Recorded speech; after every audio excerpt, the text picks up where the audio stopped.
사람을 쳐 죽인 자는 반드시 죽일 것이나 만일 사람이 고의적으로 한 것이 아니라 나 하나님이 사람을 그의 손에 넘긴 것이면 내가 그를 위하여 한 곳을 정하리니 그 사람이 그리로 도망할 것이며 사람이 그의 이웃을 고의로 죽였으면 너는 그를 내 제단에서라도 잡아내려 죽일지니라.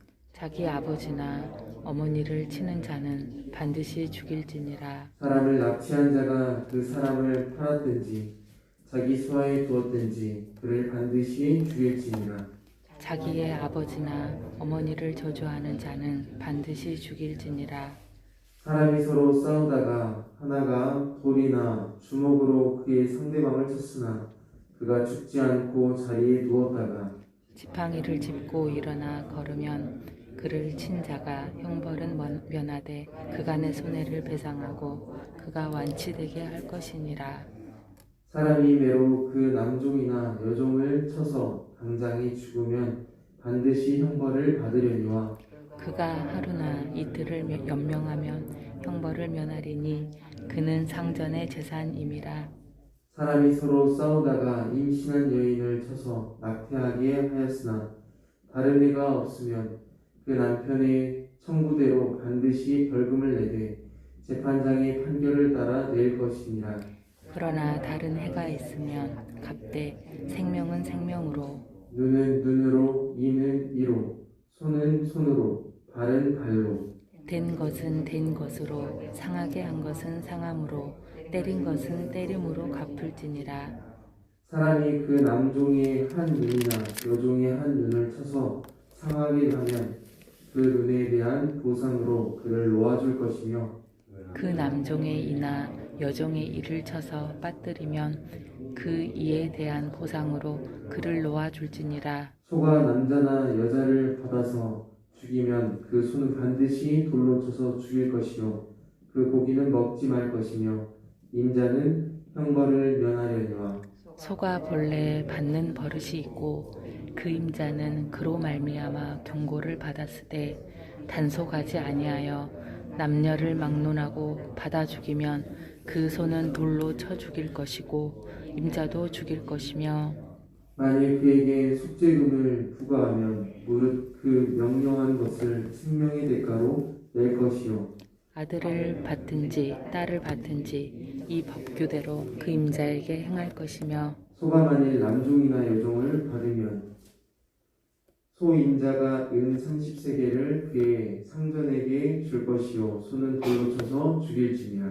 사람이 구덩이를 열어두거나 구덩이를 파고 덮지 아니하므로 소나 나귀가 거기에 빠지면 그 구덩이 주인이 잘 보상하여 짐승의 임자에게 돈을 줄 것이요 죽은 것은 그가 차지할 것이니라. 이 사람의 소가 저 사람의 소를 받아 죽이면 살아있는 소를 팔아 그 값을 반으로 나누고 또한 죽은 것도 반으로 나누려니와 함께 읽겠습니다. 그 소가 본래 받는 버릇이 있는 줄을 알고도 그 임자가 단속하지 아니하였으면 그는 소로 소를 갚을 것이요 죽은 것은 그가 차지할지니라. 아멘. 오늘 본문 출애굽기 21장은 12절에서 17절까지 살인에 해당하는 죄들을 먼저 소개하고 있습니다. 그리고 18절에서 36절까지는 이어서 금전적으로 배상하거나 피해에 대하여 형벌로 다루어야 하는 죄들을 말하고 있습니다. 함께 출애굽기 21장 말씀을 살펴보면서 상해에 관한 율례를 통해 생명 존중과 상호 책임의 하나님 나라에 대해 하나님은 어떤 분이시며 우리에게 주시는 교훈은 무엇인지 함께 살펴보기를 원합니다. 하나님께서 세우시는 하나님의 나라는 모든 생명이 귀히 여김을 받는 나라입니다. 생명은 귀하지 않는 것이 하나도 없습니다. 그러므로 생명을 해치는 사람이 있다면 율법에 따라 엄중히 처단하고 가해진 폭력에 대해서는 반드시 배상해야 합니다. 우선 오경에서 사형에 해당하는 범죄는 살인입니다. 이 살인은 그것이 홧김에 죽인 고의적인 살인이거나 원한을 품고 교묘히 죽인 모살이거나 고살과 모살 모두 용서의 기회는 주어지지 않습니다. 그러나 우발적으로 사람을 죽인 경우는 예외로 용서의 기회가 주어집니다. 그런 상황을 율법은 하나님이 사람을 그의 손에 넘긴 것이면 이라는 표현을 써서 하나님의 섭리 가운데 발생한 일로 규정합니다. 13절 말씀에 보면 만일 사람이 고의적으로 한 것이 아니라 나 하나님이 사람을 그의 손에 넘긴 것이면 내가 그를 위하여 한 것을 정하리니 그 사람이 그리로 도망할 것이며 라고 기록합니다. 이런 과실치사의 경우는 하나님께서 지정하신 한 곳으로 피할 수 있다는 것입니다. 13절 말씀을 보면 한 곳이 도시성인 것처럼 보이는데 14절에서는 그곳이 성소에 지다는 것으로 나타납니다. 14절의 말씀 사람이 그의 이웃을 고의로 죽였으면 너는 그를 내 제단에서라도 잡아내려 죽일지니라. 이 제단은 도피성에 존재했던 제단일 수 있고 나아가 그 외 각처의 합법적인 제단일 수도 있습니다. 한편 도피성과 관련하여 살인 혐의자가 도피성으로 피신했을 경우에도 만일 그것이 과실치사가 아닌 고의적인 살인으로 판명되면 도피성은 그에게 무용지물이 되어 즉시 사형을 당했습니다. 구약 학자들은 제단 도피법과 도피성 규례 두 가지가 존재하는 이유를 둘러싸고 다양한 논쟁을 벌입니다. 사형에 처한 또 다른 죄는 부모 멸시와 폭행죄입니다. 여기서는 부모 폭행죄만 언급하고 있습니다. 15절 말씀에 보면 자기 어머니나 아버지나 어머니를 치는 자는 반드시 죽일지니라 라고 기록합니다. 자기 어머니나 아버지를 치는 자는 반드시 죽이라고 말씀하고 있습니다. 그리고 사형에 처하는 세 번째 범죄 행위는 인신매매를 말합니다. 16절 말씀에 사람을 납치한 자가 그 사람을 팔았든지 자기 수하에 두었든지 그를 반드시 죽일지니라. 인신매매하는 자도 반드시 죽이라고 말씀합니다. 사람을 납치하는 것은 살인과 마찬가지로 하나님의 형상으로 창조된 한 생명을 훔쳐 파괴하는 행위이기에 그러므로 인신매매하는 자를 위한 도피처는 없다라는 것입니다. 그래서 그는 사형에 해당하는 것입니다.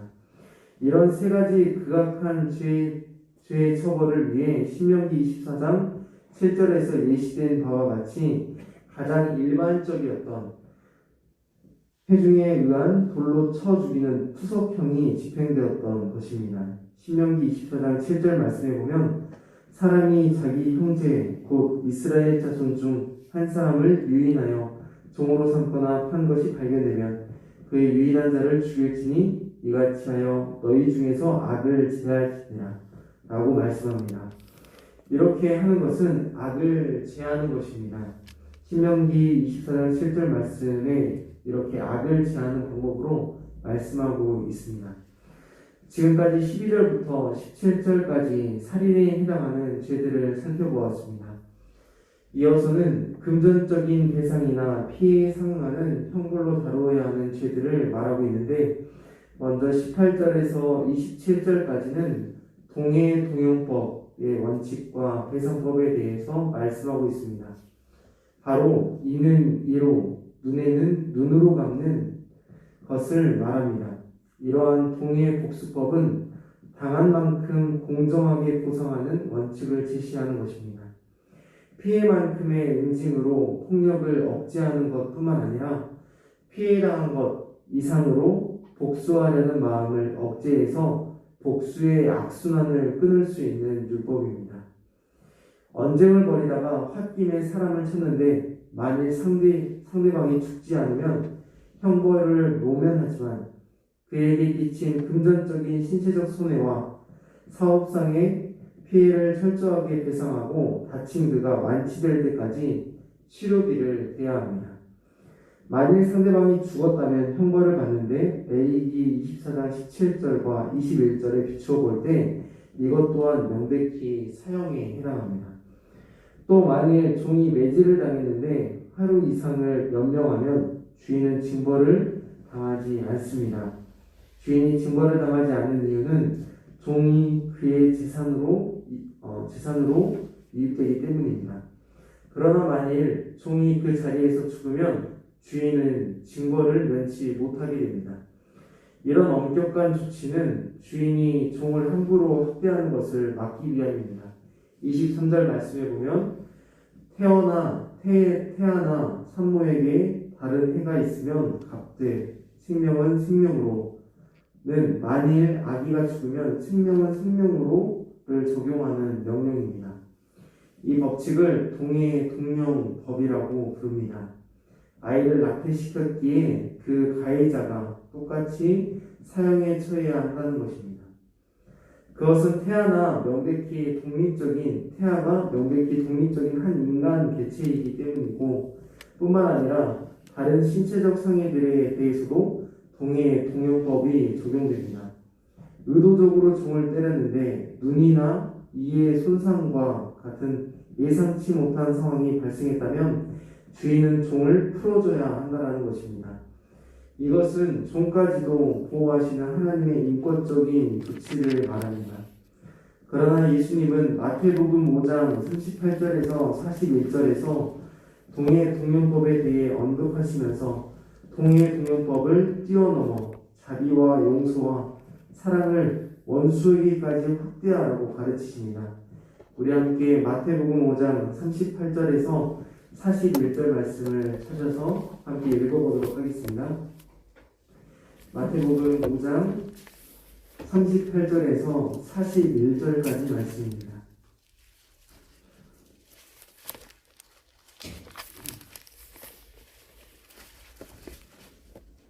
마태복음 5장 38절에서 41절까지 말씀 함께 읽겠습니다. 또 눈은 눈으로 이는 이로 갚으라 하였다는 것을 너희가 들었으나 나는 너희에게 이르노니 악한 자를 대적하지 말라. 누구든지 내 오른편에 치거든 왼편도 돌려대며 또 너를 고발하여 속옷을 가지고자 하는 자에게 겉옷까지도 가지게 하며 또 누구든지 너로 오지로 우리를 가게 하거든 그 사람과 심리를 동행하고 내게 구하는 자에게 주며 내게 꾸고자 하는 자에게는 거절하지 말라.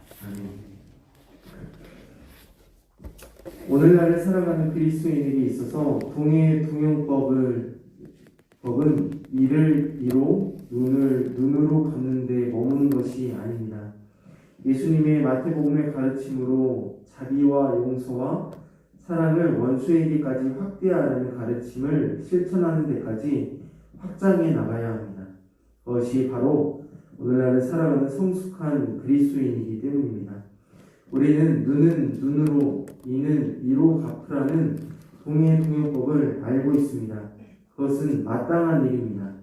하지만 예수님은 악한 자를 대적하지 말라고 명령하시고 가르치십니다. 만일 오른편 뺨을 맞으면 왼편도 돌려대라고 말씀하십니다. 이것은 동명법을 뛰어넘는 예수님의 가르침입니다. 만약 누군가 나를 고발하여 속옷을 가지고자 하는 자가 있다면 그에게 속옷뿐만 아니라 겉옷까지도 내어주는 것이 동명법을 뛰어넘는 예수님의 가르침입니다. 또 누군가 내게 억지로 오리를 가게 한다면 그 사람과 심리를 동행하는 것이 동명법을 뛰어넘는 예수님의 가르침입니다. 하나님 나라는 생명의 나라입니다. 동명법을 주신 이유는 형벌 집행 방식을 규정하는 것에 초점이 있는 것이 아닙니다. 지나친 처벌을 제한하는 데 목적이 있다는 것입니다. 비로소 가해자가 피해자 모두의 권리와 생명을 지키는 데 머물렀던 동명법을 뛰어넘는 영혼의 문제에 있어서 영혼을 살리기 위한 가르침이 바로 마태복음 5장 우리가 함께 읽었던 말씀의 가르침입니다. 사랑하는 영광교회 성도 여러분, 이를 이로 눈을 눈으로 갚고자 하는 마음이 들 때 출애굽기 21장의 말씀을 통해 우리는 하나님은 생명을 귀히 여기시는 하나님이심을 잊지 마시기 바랍니다. 그로 인해 우리에게 주신 교훈은 동명법을 뛰어넘는 자비와 용서와 사랑을 원수에게까지 확대하라고 가르치신 마태복음의 예수님의 가르침을 믿음으로 받을 수 있기를 바랍니다.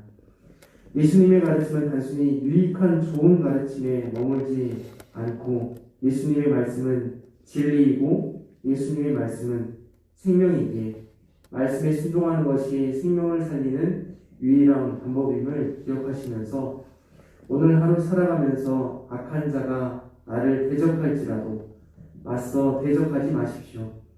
누군가 내게 오른편 뺨을 때린다면 왼편을 돌려대십시오. 누군가 나를 고발하여 속옷을 가지고자 한다면 겉옷까지 내어주십시오. 누군가 억지로 우리를 가자 한다면 그와 심리를 동행해 주십시오. 그러므로 생명의 귀함을 알고 오늘 하루도 그 생명 주신 하나님의 도우심으로 승리하며 살아가는 광주영광교회 성도님들 되시기를 간절히 소망합니다. 기도하겠습니다. 하나님 아버지, 생명의 귀함에 대해 말씀하여 주시니 감사합니다. 생명의 귀함을 새롭게 깨닫고 알게 하심에 또한 감사드립니다.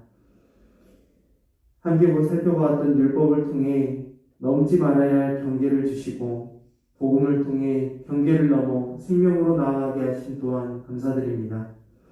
말씀의 인도함을 받게 하시고 예수 그리스도 안에서 예수님과 같이 살게 하여 주시옵소서. 이를 이로 눈을 눈으로 갖고자 하는 옛사람의 마음이 생길 때마다 말씀을 생각나게 하시고 위기 속에서 승리할 수 있는 거룩한 성도 되게 하여 주옵소서. 말씀 붙잡고 살아가는 우리 모두에게 하나님의 풍성한 은혜를 경험하게 하시고 하나님의 말씀에 순종함으로 얻어지는 은혜의 유익들을 오늘 하루도 맛보아 알아가게 하여 주시옵소서. 예수 그리스도의 이름으로 기도하였습니다.